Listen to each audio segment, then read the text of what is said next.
human relationships can be a great source of joy and pleasure, yet also they can be a great source of pain and suffering.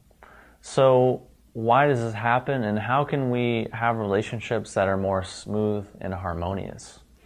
Well, one thing that we can do is take a hard look and really examine, what are the game rules that we are bringing into this relationship? What are the implicit assumptions that we are agreeing to in this relationship? And really look at, where do we get our references about relationships? How do we form our story about how relationships should be? How do we come to determine and define what's acceptable for us or what's normal for us? And really look at where those things came from. And most of the time, these references are coming from really kind of outdated or archaic models, meaning those could be social or political or religious or spiritual models that have been handed down throughout time that may have been relevant, may have been useful at a time in the past or a culture in the past, yet right now in 2013, probably not that relevant.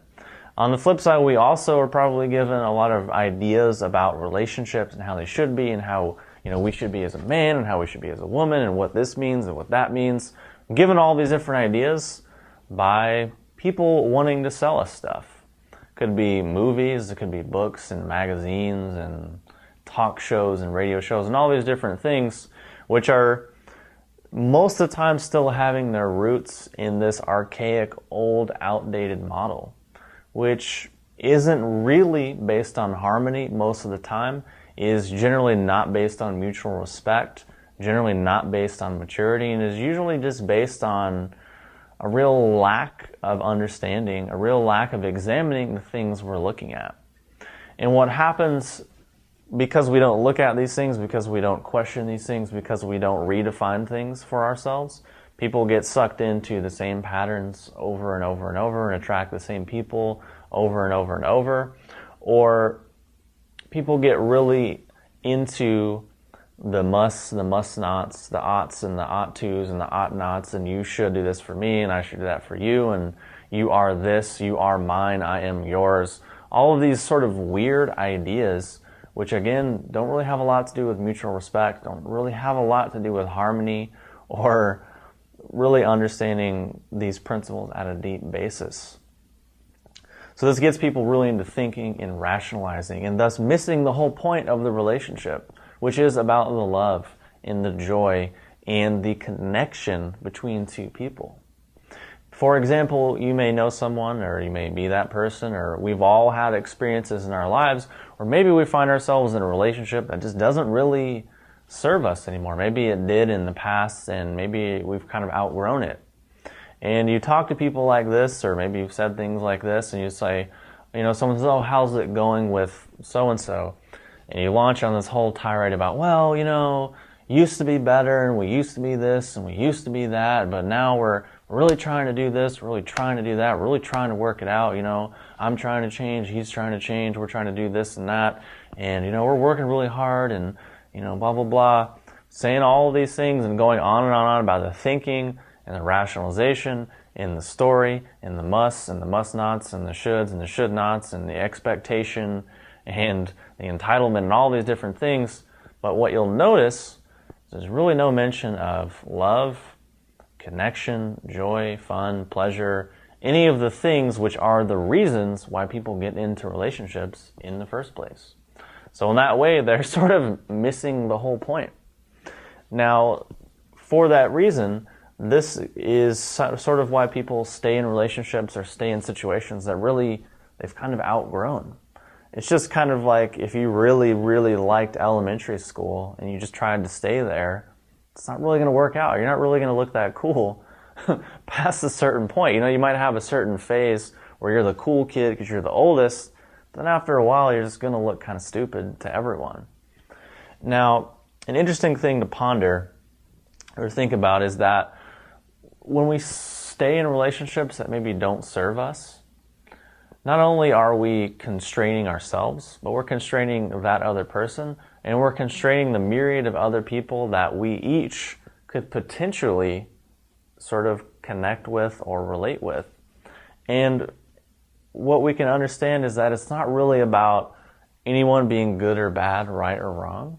It's more about, well, I'm me, you're you, we're two individuals, we're two human beings, we're two separate entities. So maybe this just isn't really working for me right now, or maybe this isn't really working anymore. Or we really helped each other grow to this level, but now it's time for us to go our separate ways and maybe find something that's a better fit. Which really relates it back into this idea of failure. You know, people get so into that idea based on all of these old outdated models because they think, well, I am this, they are that, I am this age, they are that age, and this is what has to happen at that age, and we have to do this at this age and this at that age, and we have this sort of script and this plan or this preconceived idea of what should and shouldn't be, and if it does or doesn't happen, we say, oh, success, failure. But in reality, what does that have to do with the actual point of the relationship, which is the love and the connection and the growth and the expansion and the joy and the happiness and the pleasure? It's not necessarily the same thing.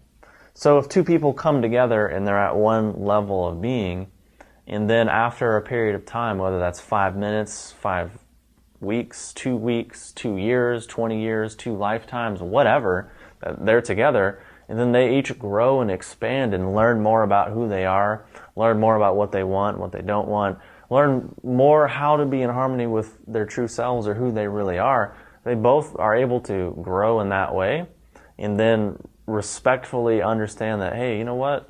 You're a great person. I'm a great person. You know, maybe it's time we just grow and move on to greener pastures or do bigger and better things or, you know, explore our connection in a different way. And then boom, maybe go separate ways or maybe find another way of relating. Which, if all of those things are happening, how can you really say it was a failure? You know, you could maybe say it was a failure if you don't, again, do the things we're talking about in this video, which is ask these questions, you know, where do I get these ideas about right or wrong or what's normal or what I am expected to do and they're expected to do? You know, what are these game rules? What are these agreements and assumptions and things that are really playing out in this relationship? Where do they come from? Did I define them? Did this person define them? Are they just expectations? Are they shoulds and should nots that I've consciously chosen? Or are they just crap that my society and my culture and religious and social and spiritual institutions just told me and were given to me based on guilt, fear, blame, and shame, which maybe I'm weird, but those don't really feel that great in contrast with freedom and pleasure and joy and connection and intimacy and love and all of those things which are actually the point of the relationship. Which brings us back around and we can say, well, why am I in this? What is going on here? Is this about love and expansion and freedom, or is it about control, contraction, guilt, fear, blame, and shame? Now, I'm not saying really either one is good or bad, right or wrong. It's more up to us as individuals to say, you know, which one do I really want to do more? Which one am I really a little bit more into? And then make that decision and move forward. Not saying it's going to be perfect, not saying it's going to be always easy, but that's just kind of how life is. And it's really up to us to decide what we want and what is right for us. So hopefully that sheds some light on relationships and the myth of failure and all of this just garbage that society and culture just feeds us all the time about what love is or what love looks like or what it should or shouldn't be based on advertising and marketing and books and movies and TVs and just crap that fills people's heads and then blinds them to what's actually going on between two real human beings in reality. Not some crap in a movie or some romantic comedy or some idealized garbage that people are just doing for purely entertainment purposes. No, but what's actually real and what's actually far more entertaining, far more nourishing, and so much more fun when we can actually tune into it, pay attention to it. So, hopefully that's been helpful, and I'll talk to you soon.